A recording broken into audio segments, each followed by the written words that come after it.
my partner literally just stood up, but just put his hands around my neck. It is one of the most terrorizing acts of violence, and it happens an alarming amount in Oklahoma. Tonight, we bring you the statistics behind strangulation and the simple ways victims can get help. Hundreds of thousands of dollars in discounts to one Metro jail's water bills, the reason behind the excessive savings. And tonight, there's new information on a murder case in Edmond. What's happening to two suspects being held more than 1,000 miles away? The news starts now. A mistake by the city of Guthrie may have saved the Logan County Jail thousands of dollars on its water bill. All of that because of a clerical error. We are learning the jail has been receiving a discounted price for its water for the past 5 years. Fox 25's investigative reporter Erica Stanish has got your back, talking to the city about what happened and what the jail can expect next. Erica. Yeah, it was a mistake the city of Guthrie admits to today that saved the jail thousands of dollars on its water bill. But now that bill will be increased here, and the jail says it's something it didn't budget for. We're looking at about an increase of about $97,000 a year that we didn't anticipate. Logan County Sheriff Damon Devereaux says he found out about the city's error 3 days before his July 1st statement. City Manager Leroy Alsop says the city clerk's office was recently reviewing some of its larger water customers when they noticed the mistake. He says it happened back in 2014. Alsop explains the jail's water line and meter has a multiplier used to calculate how much water is used. He says the meter should have been with a 10 times multiplier, but instead it was marked with a 1 multiplier. When we first got the bill, it went from $1,300 a month to, I think our current bill is $9,700 a month. I talked with Guthrie's city clerk Tuesday, Kim Biggs, who was able to look up last year's water fees at the jail. From July 2018 to June 2019, she says the jail was billed $15,423. She said they should have been billed $118,335. That's nearly a $103,000 difference. My biggest thing right now is to ensure that with that multiplier and everything, it is an accurate representation of the water that we are currently using. Devereaux says the city told him the jail is using 600 gallons of water a month. He says he's working to learn more about the multiplier to determine how much water the jail is actually using. I just want to make sure that the citizens are getting what they're paying for when it comes to my facility. Moving forward, the city manager says they plan to change the software so the meter multiplier settings can't be adjusted without a supervisor's permission. He says they also plan to review its large water bill customers on a quarterly basis. The city manager said the same thing actually happened to another business here in Guthrie as well. He says these changes will help to be sure that this never happens again. Now, in the meantime, the city manager says the jail will not have to pay back those costs owed, and neither will the city. They say that they've corrected the issue, and this is the best option moving forward. Reporting live tonight in Guthrie, I'm Erica Stanish, Fox 25 News. Erica, thank you. Right now, investigators are looking for information on a deadly crash that killed a 25-year-old Sulphur woman over the weekend. The crash happened early Sunday morning on State Highway 7 in Murray County. Amber Stevens died in that crash. Another woman inside the car survived. Oklahoma Highway Patrol investigators believe the two were at Lake Arbuckle before their car rolled over, and they are asking anyone who knows where the two women were in the hours leading up to that crash to give them a call. New developments tonight in the Sawyer English murder case. The couple accused of killing English now formally charged with murder. The charges handed down yesterday for George Watson and Lindsay Mayab. Both are still in a jail in Florida awaiting extradition back to Oklahoma. English was found dead in his Edmond home on June 27th. Edmond police say they tracked Watson and Mayab to Florida, where they were arrested earlier this month. Tonight, two teenagers behind bars in Muskogee accused of vandalizing a church there. St. Joseph Catholic Church officials say the teens broke into the tabernacle, threw the communion wafers onto the floor, lit candles, and even drank holy water before spitting it out. Church members cleaned up the damage there, and they say the church is now upgrading its security system. We're learning new details tonight about the sexual misconduct allegations against a Hera teacher and baseball coach. 37-year-old Charles Copeland was arrested back in May for lewd acts with a student. New court documents reveal the victim's mother found multiple text messages between Copeland and her daughter. And in one conversation, a text allegedly stated Copeland wanted the student to perform oral sex on him. The 16-year-old had also sent him nude photos and videos at his request. The investigation into Copeland is ongoing. Take a look at these pictures. Corrections officers say they spoiled someone's weekend party plans at the Clara Waters Correction Center. An officer found a person jumping the perimeter fence and went to investigate. There he found 4 bottles of gin. Alcohol is illegal in state correctional facilities, and bringing it into one is considered a felony. We've got your back tonight with an update from the city of Bethany. The city last week announcing it had moved to a stage 4 water ration, limiting water use for residents there. Now, just in the last 3 hours, the city says that they are now able to scale back on that ration after consumption levels were significantly reduced. Bethany is now under a stage 3 water ration, meaning 1 day of watering per week is allowed. The number of your address will determine what day of the week you are allowed to water your lawn and plants. Now, we have the full list of new regulations up on our website, okcfox.com. Tomorrow is an ozone alert day in the Oklahoma City metro, and we've got your back with how that will impact you. If you have asthma, diabetes, or respiratory illnesses, ground level ozone, which is what we could see tomorrow, will be especially dangerous. You'll need to limit your time outdoors, carpool to work if you can, and delay any mowing or outdoor burning to another day. Now, your Fox 25 Storm Watch forecast from the Reynolds Ford Weather Center. Really hard to complain about today. Way below average temperatures, lots of sunshine, and not very summer-like, which is okay. As we look outside right now, SunTech Skycam network, skies are still mostly clear. It's nice and toasty, and that's all we have going on right now. Temperatures are in the 70s, 77 for Oklahoma City, so it's mostly clear and comfy. But not too far away, we have a heat wave high pressure system. That's our next weather maker. It does get here this weekend, and that'll put that heat and humidity right back in the danger zone again for us. But nothing dangerous about tonight. We're going all the way down to 59 tonight in Oklahoma City. If we do that, that will break a record low of 61, and I think we'll do that pretty easily. Super cool and quiet, so crack open the windows if you want to. More near record lows later on this week, but it does get much hotter this weekend like we were talking about. Some rain is in the forecast. Your Storm Watch 7-day real soon. Advocates for Medicaid expansion are just a week away from beginning their campaign to get the issue on the ballot. On Wednesday, July 31st, the Oklahomans Decide Healthcare Coalition has just 90 days to collect nearly 178,000 signatures. If they do, State Question 802 will be put to a vote. The Oklahoma Hospital Association has been advocating for Medicaid expansion for close to a decade now. The president says it's the best way to prevent more rural hospitals from closing. We were hopeful that our legislature would take it up in the last legislative session.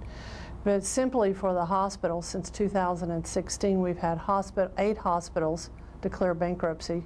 6 have closed permanently. We can't wait forever. It's time to act now. Advocates believe Oklahomans should be the ones to decide on Medicaid expansion. The 90-day window to collect enough signatures, that's going to close on October 28th. If you're tired of seeing dilapidated houses and buildings in Stillwater, we've got your back tonight. The city is now giving you the option to report them online. You just have to fill out a complaint form with the address of the home and the extent of the violation.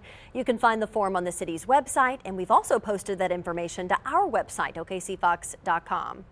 It's a booming industry for rural Oklahoma, wind energy, and now 3 major wind farms. They're going to soon make their homes in northwest Oklahoma and near Hennessy, Oklahoma. American Electric Power, based in Columbus, Ohio, is adding 3 wind projects. That construction will begin early next year. The wind farms will span through Major, Garfield, Woods, and Blaine counties, along with 3 others. Collectively, the 3 farms would provide more than 5 million megawatt hours of energy to customers, not just here in Oklahoma, but in Texas, Louisiana, and Arkansas as well. Now let's turn to the top 5 stories trending tonight on okcfox.com. In Oregon, a woman is now behind bars after a deputy says he saw her pour alcohol into the mouth of a Taco Bell employee in the drive-thru. The sheriff's office in Beaverton says Ileana Aguilar did all of this while she was still in the car. She's facing charges of DUI right now after blowing a .12 into the breathalyzer. 7-Elevens nationwide and right here in Oklahoma City are playing classical music in parking lots to prevent loiterers and panhandlers. We found one store on Northwest 23rd and Penn blaring the music just yesterday. A suspended assistant principal for Norman High School, now formally charged in an alleged sexual assault case. Robert Davis is facing 2 counts of sexual battery. Police say Davis drugged and assaulted a woman at his home in May. This is not something you see every day in the DFW Metroplex. A man riding a Lime scooter down the busy and traffic-packed I-35. The Texas governor even voiced his irritation at the video, saying action is needed to regulate electric scooters.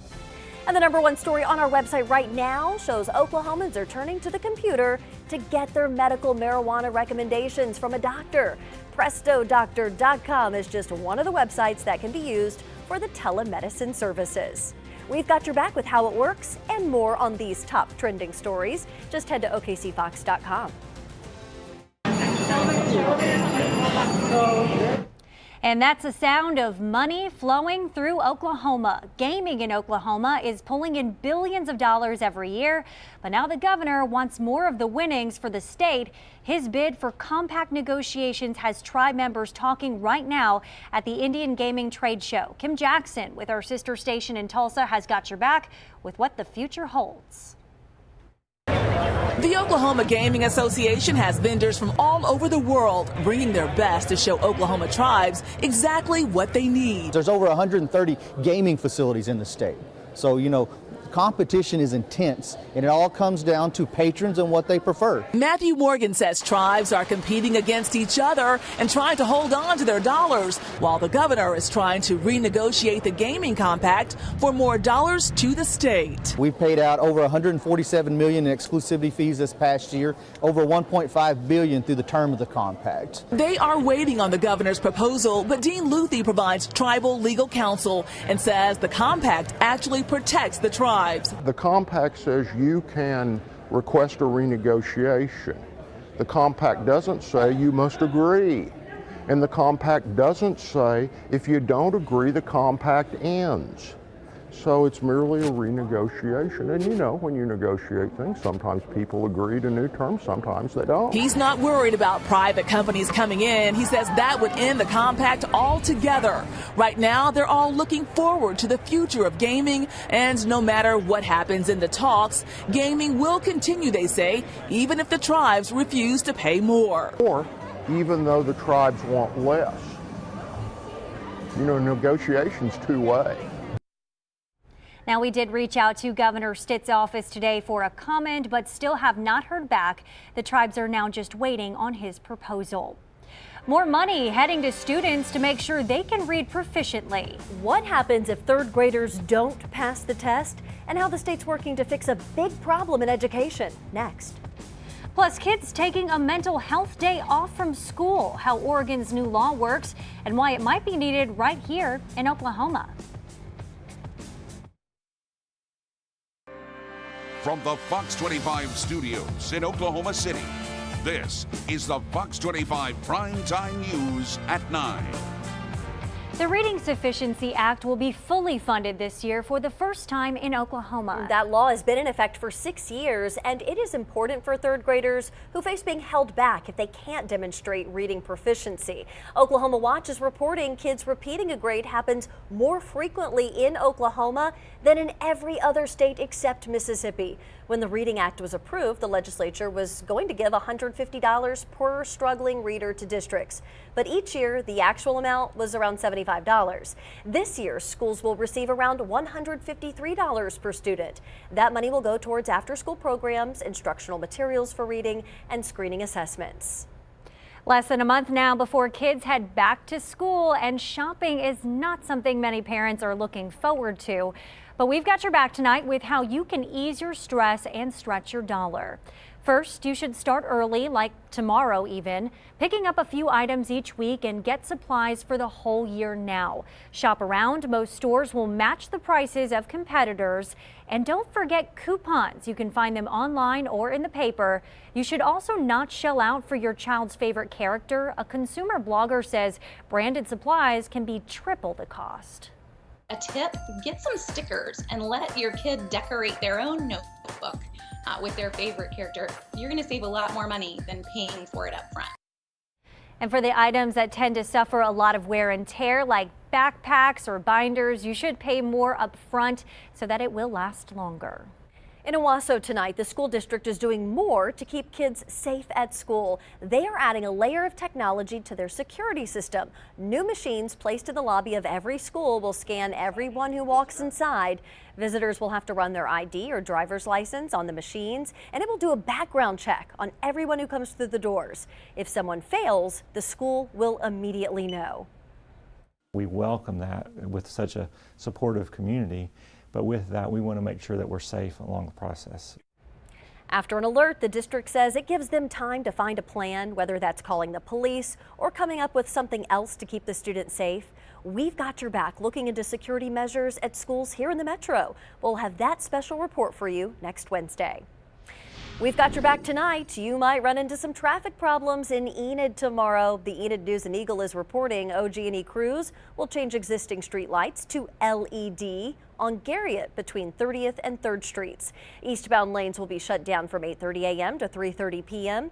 OG&E says this is the first phase of a project to convert existing lights to LED in the Enid area. 2 years ago, we first told you about OG&E's initiative to switch streetlights over from high-pressure sodium to LED in Oklahoma City.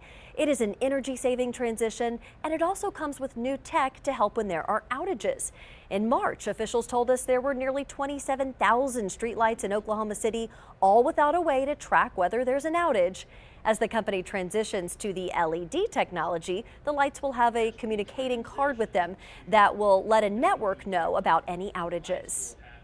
Until the company completes the transition, they still depend on you to report any streetlight outages, and you can do that by going to their website, which I've just pulled up for you. Take a look, and then you just fill out a form. Taking a mental health day will soon be offered to students in Oregon. How the new law there could bring change nationwide. And there's another victim of the retail apocalypse. GNC, we are looking into the future of a changing landscape. That's coming up. From the Fox 25 studios in Oklahoma City, this is the Fox 25 Primetime News at 9. Parents, listen up. We are learning more about a flaw in Facebook's messaging app for kids. That flaw allowed thousands of people to enter group chats with strangers. According to Consumer Reports, Messenger Kids enables children between 6 and 12 years old to chat with family members and a list of friends pre-approved by their parents. But a technical error in the app made it possible for a child to enter a group chat with people who had not been approved by their parents. Facebook has since fixed that flaw and says they did not get any reports of suspicious activity because of the issue. Mental health days are nothing new to the workforce, but now certain kids will be able to use them for school. Oregon lawmakers just approved a new law that gives kids excused days off from school for mental health. Students and mental health advocates lobbied for the bill to be passed, saying it could help reduce teen suicide rates. Suicide is the second leading cause of death for Oregon teens. However, the advocates were met with a lot of opposition. One of the things that we heard was that people will just abuse it.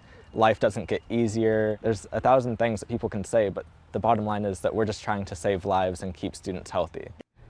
Advocates say they hope if students feel comfortable opening up about mental health instead of lying about it for an excused school absence, they can find help knowing others are struggling with it too. And suicide remains the second leading cause of death for Oklahoma teens as well. According to the Department of Mental Health and Substance Abuse Services, of the more than 40,000 Oklahoma County children with a mental health condition in 2015, Only 24% received services. Now, we've got your back tonight. The Oklahoma Department of Human Services says half of all mental illnesses occur by the age of 14. The median age of onset for anxiety and impulse control disorders is around the age of 11. DHS says that there are some risk factors that you can look out for in your kids. That includes bullying, academic failure, and exposure to violence. 10,000 jobs are about to go away. Nissan is making major changes following the removal of former chairman Carlos Ghosn for alleged financial misconduct. The automaker is planning to cut 10,000 jobs around the globe. Back in May, they announced plans to cut their workforce down to around 139,000 after profits hit a 9-year low earlier in the year. The cuts are expected to hit factories in regions where profits continue to struggle. Vitamin and supplement store GNC will soon close up to 900 stores inside malls. GNC has about 4,100 locations in the U.S., including 2 mall stores here in the metro at Penn Square and Quail Springs. No word yet on if those stores are closing. We've got your back tonight with a new study on the changing retail landscape. 7,400 store closings are already in the works or completed so far this year. That's 27% more than all of last year. Researchers estimate closures could reach 12,000 by the end of the year.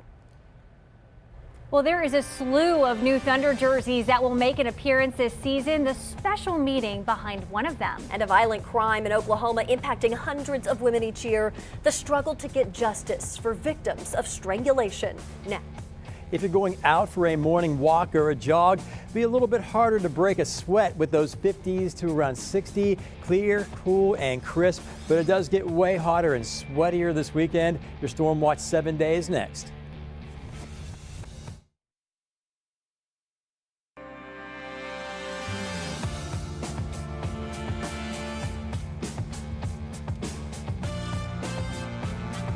Strangulation is one of the most terrorizing forms of violence used by men against their female partners. Experts say it is much more common and more serious than people realize. In Oklahoma City, police saw a 46% increase in strangulation reports from 2017 to 2018. Fox 25's Caroline Vandergriff, she looks into what's contributing to that rise and what it means for those victims.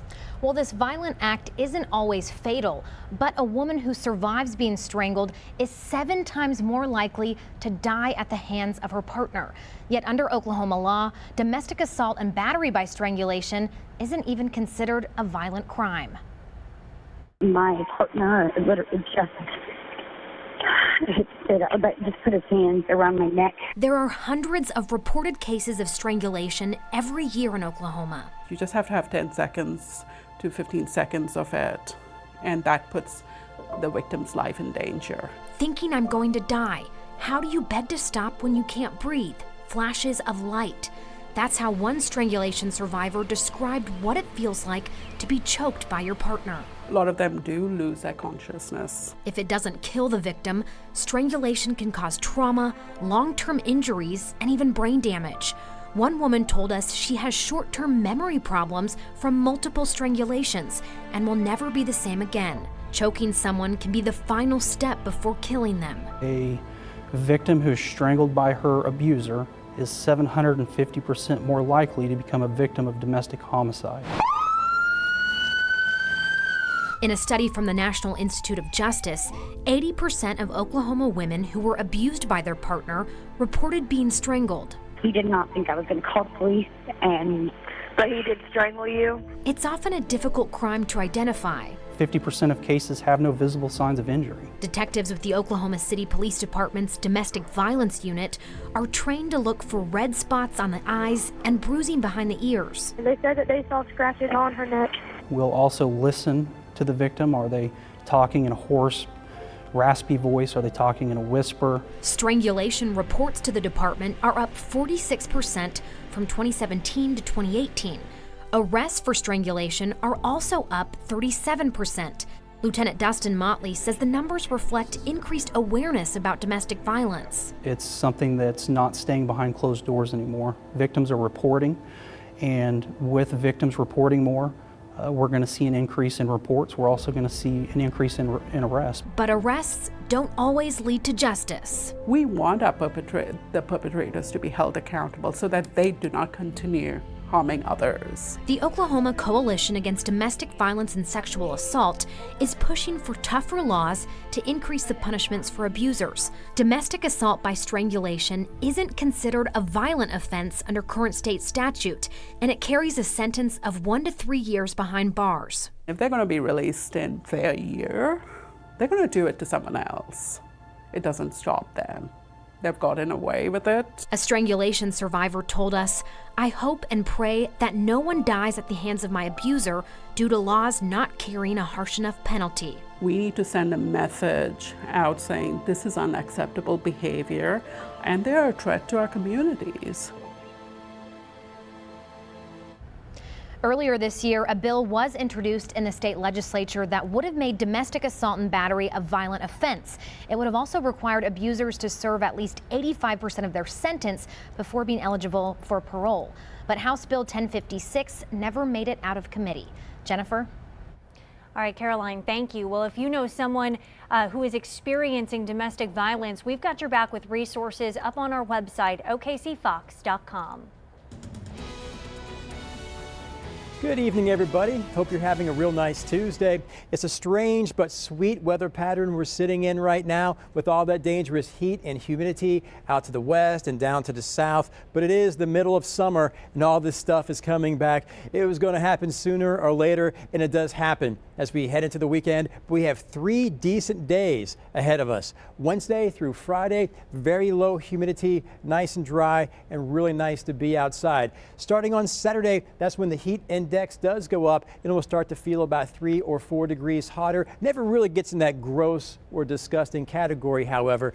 And man, it's going to be freakishly cool tonight, all the way down into the upper 50s to about 60. The record low tonight is 61. I think we easily drop to 59 in Oklahoma City. The average low is 73 degrees. That's how cool we're going to be. And then, you know, a lot of records have fallen the past 10 years. Since 2009, we have set 21 record lows, 67 record highs. We will set no record highs this week. We will not even see average highs until late this weekend. So starting off your Wednesday morning, 59 degrees, uncomfortably cool, crazy cool and dry. We do not hit the 60s until about 9:30, 70s at 10, 80s at noon, just plain nice. Then we go into tomorrow afternoon, a little bit warmer than today. 86 in Oklahoma City, low humidity, light winds. Enjoy. And I think we have 2 more chances to get to near record low temperatures this week. No more 50s, but we will be living large in those low to mid 60s Thursday and Friday mornings too. So a great time to be in and around the pool all throughout the week. Upper 80s to right around 90 come back on Thursday and Friday. And we may not hit 90 again until Friday. That's a big maybe because I think we hit 90 right on the nose. 93 on Saturday, sunny to partly cloudy skies. 95 is normal nowadays, and that doesn't happen until Sunday. More sunshine, a little bit of wind. Monday and Tuesday, back in the mid 90s, only a small chance for rain on Monday.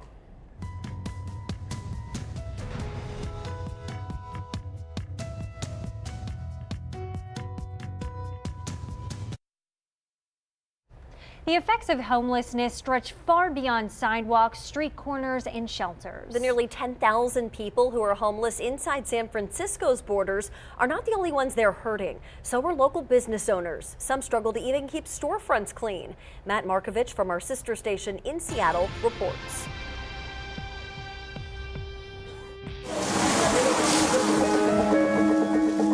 The filth on the street is disgusting, yes. This isn't just dirt. Apartment manager Larry Gothberg washes human feces from the planters in front of his building. If I don't do it, it won't get done. Added barricades to prevent street camping. Before we put this up, we had people lined up from the entrance all the way to here, shooting up, passed out. Many business owners feel alone in their fight to keep their sidewalks clear. Tents, people in misery, aren't good for new renters or sales. Okay, so this is an empty room. Kathy Looper operates the famous Cadillac Hotel, now apartments for the homeless, but is fed up with the street chaos. First, you don't tolerate it, Secondly, you work to get people off the streets. According to the city's Department of Public Works, businesses are obligated to keep their storefronts and sidewalks clean, but they won't be cited if a homeless camp shows up. The city asked businesses to report crime, campers, and excessive trash. Those calls are triaged at the city's Healthy Streets Command Center, which then sends out the appropriate crew to handle the call. It's deployed 11 mobile pit stops, bathrooms on wheels. But those suffering mental illness and drug addiction live in their own worlds. This guy's peeing on the wall over here, and there's the bathroom right there. I know. But business owners say the city's response is often slow. The city picks up trash daily, stacking it on street corners, but It's 2 o'clock. The trash is still there. People have gone through it. Pretty soon they have to come back and re-sweep the streets and get rid of the same stuff they picked up the day before. There's no logic in that. But the owner of Daldas Market means friendly place. Sees a positive side, homeless customers with new jobs. They were on the street, but now they have job opportunities. And he likes the city's healthy options, subsidized vouchers for fresh fruit and vegetables for low or no income customers. It's now 13% of his business. Changes to as a liquor store to a family-friendly grocery store. The city's homeless housing and services budget has been steadily increasing, a record $300 million this year. But over the last 14 years, its homeless population has never seen a decrease. In San Francisco, Matt Markovich reporting. With nearly 10,000 homeless people living in San Francisco, that's more than 1% of the entire population of that city. In comparison, according to the Oklahoma City Homeless Alliance's latest count, more than 1,000 people were homeless in our city, which accounts for less than 0.2% of our population here. We're a day closer to football season, which means more Sooners and Cowboys have a chance to win some major awards. And speaking of Sooners, who's the biggest addition to the program this season? The answer is not as obvious as you might think. I'll give you my answer next in the Sports Wrap. Another great weekend to be splishing and splashing around the pool. We start off pretty nice in the 60s, not so nice in the afternoon. We are right back in those low to mid 90s. A little steamy on Saturday, but that heat and humidity really rising on Sunday. Be careful.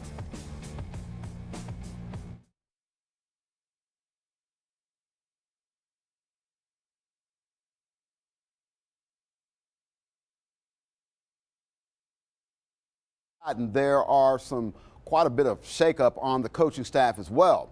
Longtime big man coach Mark Bryant left for Phoenix along with Darko Rajakovic, and Bob Baer went to Sacramento, so Billy Donovan had some vacancies to fill.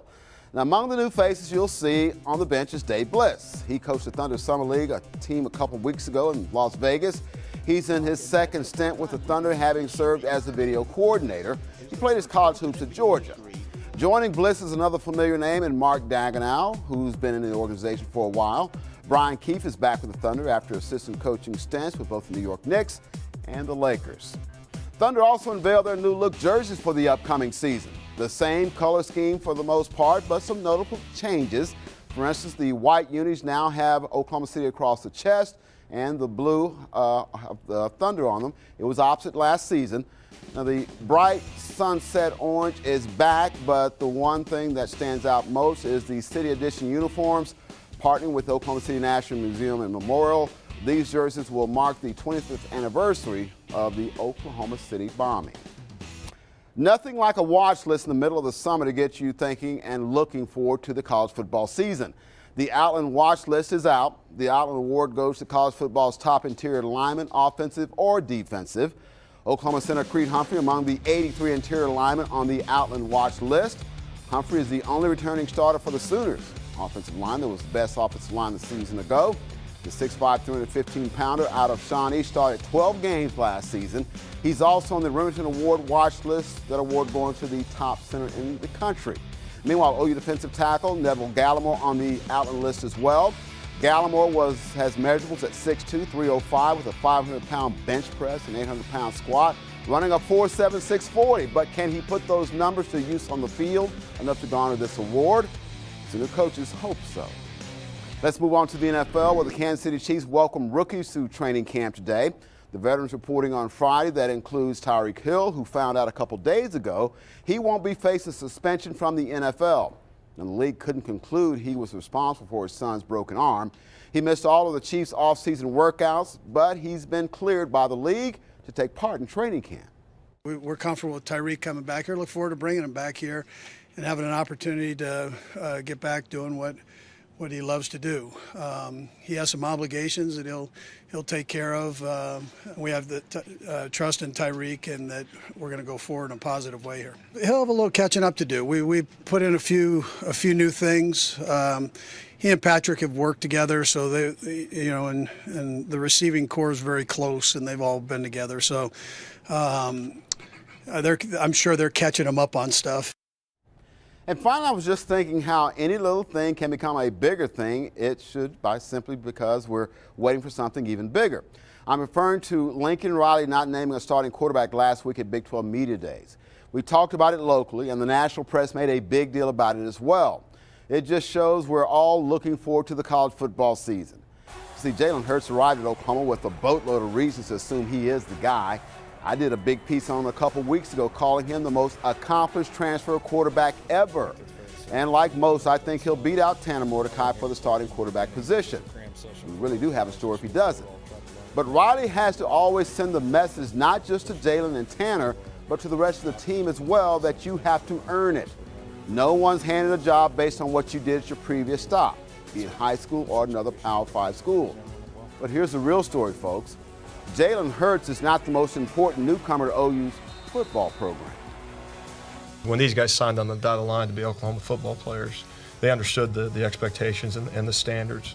And certainly for me, I signed a different paper, but when I signed on, I understood there was expectations and signed on for very, very high standards. Yes, Alex Grinch is the most important newcomer to Oklahoma's football program this season. It's his job to improve an OU defense, to remind friend and foe that Oklahoma has been home to the Selmans in the 70s, where offense could fumble 8 or 9 times a game. The Sooners could still win because you couldn't score on them. A program with great players and defensive pedigree throughout the decade, including the 80s, that continued to the 2000s. Butkus, Bednarik, Thorpe winners galore. And with coaches to match, including former coordinator Mike Stoops, who along with brother Bob, restored the program to its proper place in the early 2000s. Yeah, it's Oklahoma, and patience is not something fans have much of when it comes to college football.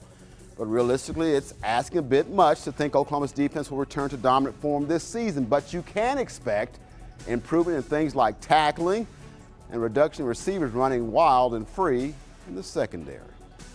That's sports.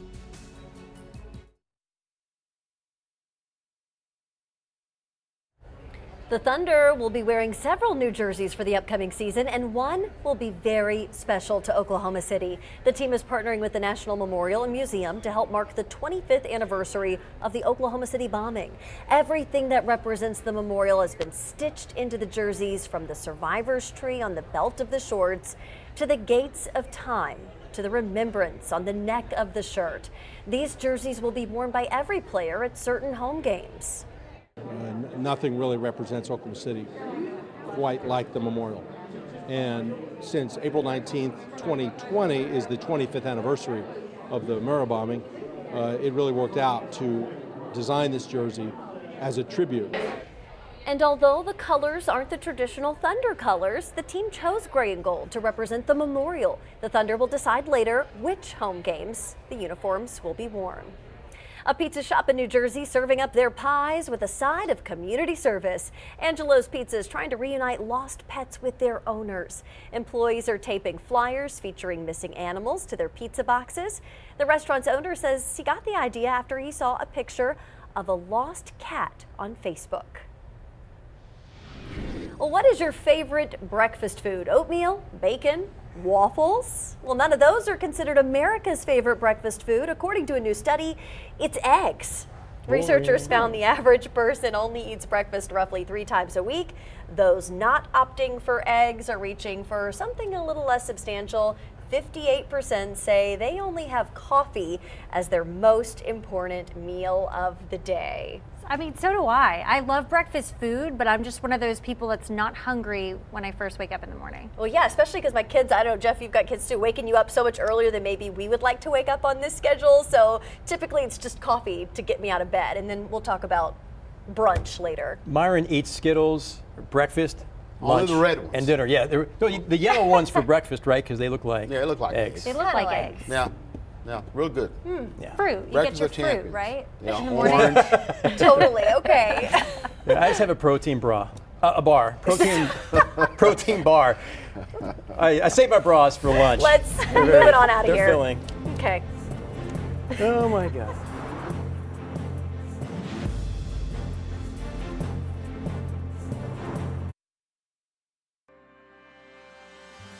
From the Fox 25 studios in Oklahoma City, this is the Fox 25 Late Edition. Now, your Fox 25 Storm Watch forecast from the Reynolds Ford Weather Center. Really hard to complain about today. Way below average temperatures, lots of sunshine, and not very summer-like, which is okay. As we look outside right now, skies are mostly clear on the SunTech SkyCam network. Still nice and toasty. Temperatures are currently in the 70s. We got that 76 for Oklahoma City. So right now it's mostly clear and comfy, but it does get really hot and humid as we step into the weekend. That's when the next weather maker gets here. It's this heat wave high pressure system, and the heat and humidity right back in that danger zone. Again, nothing dangerous about tonight. Actually, very much on the cool side. We're heading all the way down to 59 tonight in Oklahoma City. And if we do that, we will break the record of 61 degrees. I think that easily happens, actually. Super cool and quiet. I think we have several more times that we could get to near record low temperatures this week. It does get much hotter this weekend, like we were talking about. And some rain is in the forecast. Your Storm Watch 7-day real soon. Court records reveal another victim in a sexual assault case against Norman High School assistant principal Robert Davis. Fox 25 spoke with a victim's advocate who says this case is especially alarming because it involves someone in a position of power at a school. Candida Mannion is the executive director of the Oklahoma Coalition Against Domestic Violence and Sexual Assault. She says the most important thing for anyone who feels they've been inappropriately touched is to tell someone. Go report it. Don't wait for, don't wait for days. We would like that. Report it immediately because you never know if this person is doing it to someone else. Inappropriate touching is anything that's being done without consent. Davis is currently suspended from his job pending the outcome of those charges. Right now, a former Oologah teacher is being held in North Dakota awaiting transfer to the Rogers County Jail. The sheriff says Daniel Bodine was set to start a new job tomorrow, and people at that job alerted police after learning he's charged with second-degree rape involving a former student. Investigators say they found out about the relationship through text messages. Right now, investigators are looking for information on a deadly crash that killed a 25-year-old Sulphur woman over the weekend. This crash happening early Sunday morning on State Highway 7 in Murray County. Amber Stevens died in that crash. Another woman inside the car survived. Oklahoma Highway Patrol, though, they believe that the two were at Lake Arbuckle before the crash, and they're asking anyone who knows where the two women were in the hours leading up to it to give them a call. New developments tonight in the Sawyer English murder case. The couple accused of killing English now formally charged with murder. The murder charges for George Watson and Lindsay Mayab were handed down yesterday. Both are still in jail in Florida, awaiting extradition back to Oklahoma. English was found dead in his Edmond home on June 27th. Edmond police say they tracked Watson and Mayab to Florida, where they were arrested earlier this month. Tonight, two teenagers are behind bars in Muskogee accused of vandalizing a church. St. Joseph Catholic Church officials say that the teens broke into the tabernacle, threw communion wafers onto the floor, lit candles, and even drank holy water before spitting it out. Church members cleaned up the damage, and they say the church is now upgrading its security system. We're learning new details tonight on the sexual misconduct allegations against a Hera teacher and baseball coach. 37-year-old Charles Copeland was arrested back in May for lewd acts with a student. New court documents reveal the victim's mother found multiple text messages between Copeland and her daughter. In one conversation, a text allegedly stated Copeland wanted the student to perform oral sex on him. The 16-year-old had also sent him nude photos and videos at his request. The investigation into Copeland is ongoing. If you are tired of seeing dilapidated houses in Stillwater, we've got your back tonight. The city is now giving people the option to report them online. You just have to fill out a complaint form with the address of the home and the extent of the violation. You can find the form on the city's website. We've also posted it on our website, okcfox.com. It's a booming industry for rural Oklahoma, wind energy. And now 3 major wind farms, they will soon make their home in northwest Oklahoma and near Hennessy, Oklahoma. American Electric Power, based in Columbus, Ohio, is adding 3 wind projects. That construction is going to begin early next year. The wind farms will span through Major, Garfield, Woods, and Blaine counties, along with 3 others. Collectively, the 3 farms would provide more than 5 million megawatt hours of energy to customers, not just here in Oklahoma, but in Texas, Louisiana, and Arkansas as well. Advocates for Medicaid expansion, we are just a week away from beginning their campaign to get the issue on the ballot. Now, on Wednesday, July 31st, the Oklahomans Decide Healthcare Coalition has just 90 days to collect nearly 178,000 signatures. If they do, State Question 802 will be put to a vote. The Oklahoma Hospital Association, they have been advocating for Medicaid expansion for close to a decade now. The president says that it is the best way to prevent more rural hospitals from closing. We were hopeful that our legislature would take it up in the last legislative session. But simply for the hospital, since 2016, we've had 8 hospitals declare bankruptcy. 6 have closed permanently. We can't wait forever. It's time to act now. Advocates believe Oklahomans should be the ones to decide on Medicaid expansion. The 90-day window to collect enough signatures, that's going to close on October 28th. The Reading Sufficiency Act will be fully funded this year for the first time in Oklahoma. The law has been in effect for 6 years and is important for 3rd graders who face being held back if they can't demonstrate reading proficiency. Oklahoma Watch is reporting kids repeating a grade happens more frequently in Oklahoma than in every other state except Mississippi. When the Reading Act was approved, the legislature was going to give $150 per struggling reader to districts. Each year, the actual amount was $75. This year, schools will receive around $153 per student, with the money going to things like after-school programs, instructional materials for reading, and screening assessments. Less than a month now before kids head back to school, if you can believe it. And shopping is not something many parents are looking forward to, but we do have your back tonight with how you can ease your stress and stretch your dollars. First, you should start early, like tomorrow, picking up a few items each week and get supplies for the whole year now. Shop around. Most stores will match the prices of competitors. And don't forget coupons. You can find them online or in the paper. And you should also not shell out for your child's favorite character. A consumer blogger says that branded supplies can be triple the cost. A tip, get some stickers and let your kid decorate their own notebook with their favorite character. You're going to save a lot more money than paying for it up front. And for items that tend to suffer a lot of wear and tear throughout the year, like backpacks or binders, you should pay more up front so that it will last you longer. Well, one teacher is this much closer to becoming the next Teacher of the Year in Oklahoma. The Department of Education announcing the finalists for the award today at Southmore High for the last day of the 4th Engage OK on the Road Summer Education Conference. I was so surprised. I'm just so honored to be here. I never expected it to happen. I am just so excited. It's an exciting day when we can celebrate public education and public school teachers. And the 12 finalists that were named today include 5 from the Metro. A winner will be announced in September. We've got your back tonight. You might run into some traffic problems in Enid tomorrow. The Enid News and Eagle is reporting OG&E crews will change existing street lights to LED on Garriott between 30th and 3rd Street. Eastbound lanes will be shut down from 8:30 a.m. to 3:30 p.m. OG&E says this is the first phase of a project to convert existing lights to LED in the Enid area. 2 years ago, we first told you about OG&E's initiative to switch streetlights over from high-pressure sodium to LED in Oklahoma City. It's an energy-saving transition and also comes with new technology to help when there are outages. Back in March, officials told us there were nearly 27,000 streetlights in Oklahoma City, all without a way to track whether there's an outage. As the company transitions to the LED technology, the lights will have a communicating card with them that will let a network know about any outages.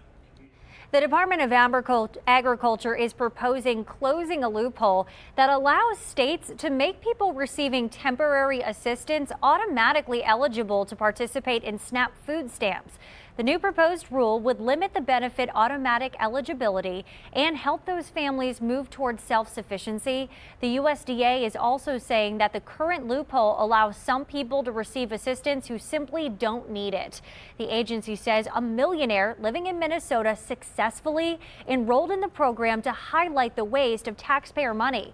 The proposal is set to save the USDA billions of dollars. If you're going for a morning walk or a jog, much harder to break a sweat with those 50s to about 60 waiting for us. Lots of sunshine, cool and crisp and clear, but it does get way hotter and sweatier this weekend, and your Storm Watch 7 days next. Silicon Valley's presence on Capitol Hill took off as several high-profile congressional hearings began last week. The unifying factor for Democratic and Republican lawmakers is a growing need to advance regulations in data privacy, antitrust issues, and accusations of partisan censorship. The two sets of congressional hearings targeted some of the biggest names in tech: Facebook, Amazon, Google, and Apple. And unlike in most policy discussions, Democrats and Republicans alike are demanding similar changes. Companies with large market share, driven by a monopoly-like business approach, were called out, with Representative Joe Neguse singling out Facebook, which owns Instagram, WhatsApp, and Facebook Messenger. President Trump even got in on the action, encouraging the Justice Department to investigate Google after billionaire tech investor Peter Thiel said that the CIA and FBI should investigate whether Google has been infiltrated by Chinese intelligence. The expansion of big tech and social media has brought the world closer together, allows us to connect globally, and drives our economy. But it also has been used to spread hate, advance foreign influence in our elections, and drive mass privacy breaches. Let's get to the point. In one of the most polarizing environments, Democrats and Republicans are unifying in the fight to break up big tech and regulate the industry. With the 2020 election just around the corner and the risk of data invasion ever growing, this is movement in the right direction. Companies like Google and Facebook have great potential, but they need to fix their data security problems and political biases first. Coming up, my thoughts on tech companies expanding their reach. The views expressed by commentators do not necessarily reflect the views of this station.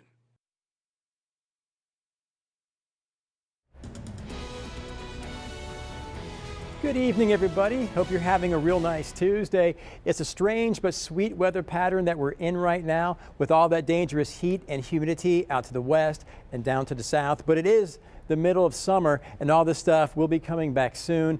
It was going to happen eventually anyway. I do think it happens this weekend, but we have 3 more decent days ahead of us. That's tomorrow all the way until Friday, with very low humidity and really nice to be outside. It's starting on Saturday. That's when the heat index will go up about 3 or 4 degrees, so it will be a little uncomfortable, but it never really gets into that gross or disgusting category like we've had around here the past couple weeks. So lows tonight, freakishly cool, all the way down into the 50s to about 60. If we do drop to 59 tonight in Oklahoma City, we will break the record low of 61. I actually think that'll easily happen. And the Oklahoma City average low is 73 degrees. That's how cool it's going to be tonight. And over the past 10 years, a lot of records have fallen. Since 2009, we've set 21 record lows and 67 record highs. No record highs are going to happen this week, not even going to see any average highs until the end of the weekend, which is nice. So 59 to start off your Wednesday morning, crazy cool and dry under mainly clear skies. 60s by 9, 70s at 10, 80s at noon, just plain nice and warming up real quick and a little warmer than today. I think we'll hit 86 in Oklahoma City, still about 10 degrees below the average, low humidity, light winds, enjoy. So I think we'll be near record low temperatures again on Thursday and Friday mornings too. No 50s, but low to mid 60s, and living large. Another great week to be in or around the pool. So Thursday and Friday, upper 80s to right around 90. So we may not hit 90 again until Friday afternoon, and that's a big maybe. If it doesn't happen, it'll almost for sure happen as we go into this weekend. So Saturday, 93 degrees, 95 is normal nowadays. That does happen on Sunday. Sunny, breezy Monday and Tuesday, still hanging in those mid 90s, only a small chance for rain next Monday. The Thunder will be wearing several new jerseys for the upcoming season, and one will be very special to Oklahoma City. The team is partnering with the National Memorial and Museum to help mark the 25th anniversary of the Oklahoma City bombing. Everything that represents the memorial has been stitched into the jerseys, from the survivor's tree on the belt of the shorts to the gates of time to the remembrance on the neck of the shirt. These jerseys will be worn by every player at certain home games. Nothing really represents Oklahoma City quite like the memorial. And since April 19th, 2020 is the 25th anniversary of the Murrah bombing, it really worked out to design this jersey as a tribute. And although the colors aren't the traditional Thunder colors, the Thunder chose gray and gold to represent the memorial. The Thunder will decide later which home games the uniforms will be worn. The Thunder also announcing the new statement uniforms for the upcoming season. Take a look at these new bright orange jerseys with blue letters, numbers, and accents on them. You can get a closer look at all the new uniforms on okcfox.com. And don't forget that we've got your latest news, traffic, and weather every morning. Start your day with Chris Stanford and Jasmine Anderson from 5 a.m. to 9 a.m. on Good Day OK.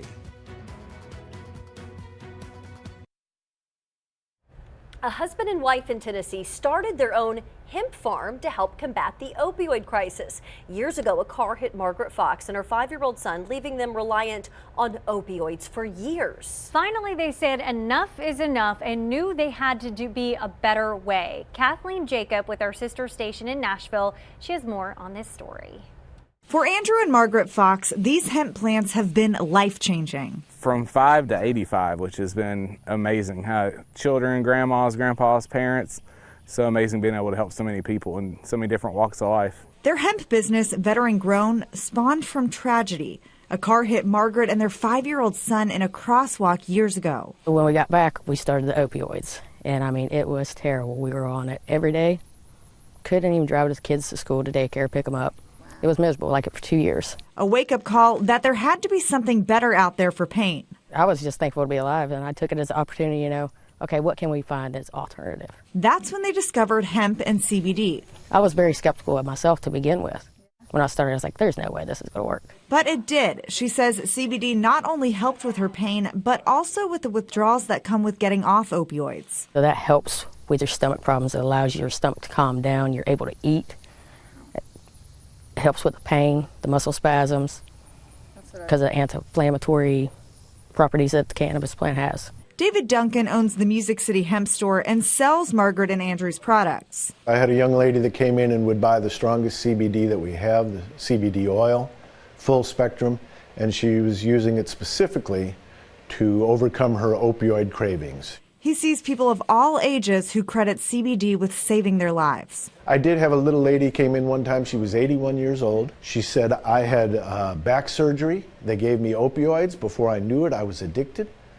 So I decided to go cold turkey, and this was the only thing that got me through. He explains CBD doesn't have enough THC to produce a high, but many people still attach a stigma to it, a stigma Margaret and Andrew are working to change. God gave us this plant for a reason. You know, even the Christian-based population has been fantastic and open to it. The biggest part that we have, you know, stop the stigma, has been just representing it the right way. As a life-saving tool and an alternative to opioids. And that was Kathleen Jacob reporting from Nashville. The downside to CBD is there hasn't been a ton of medical research on it, so doctors are still somewhat skeptical.